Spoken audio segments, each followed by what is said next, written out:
Let's install the photo library. First we need to open the htdocs folder. Then copy and paste the folder with the code into the htdocs folder. Once that is done, we need to test if the code works.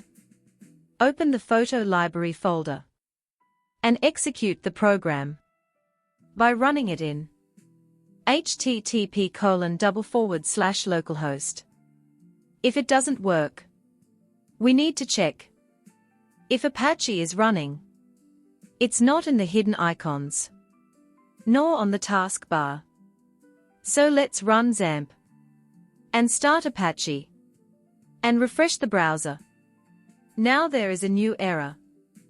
This error means there is something wrong with SQL. So let's start MySQL from XAMPP. Then click Admin to see what is happening.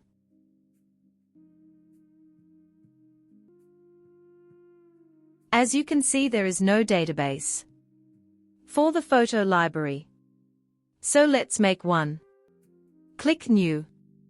Enter photo_library as the database name and click Create.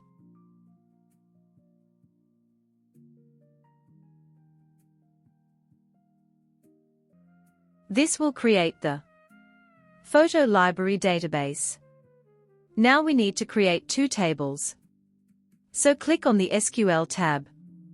Then copy and paste the SQL code for the photos table into the tab space and click Go.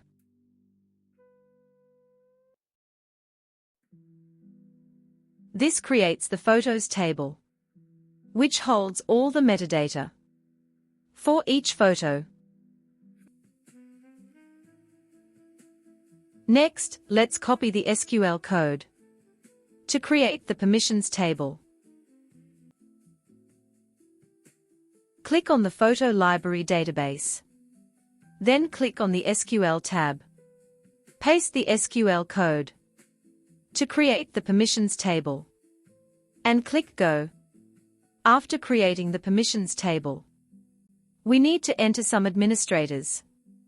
So click on the permissions table and then the permission table's SQL tab.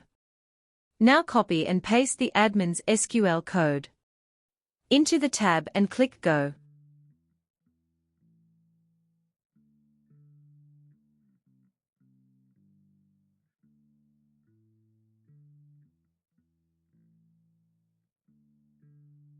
Now that there are admins, the photo library is fully functional. Click on the Photo Library tab in the browser. Thank you for your time.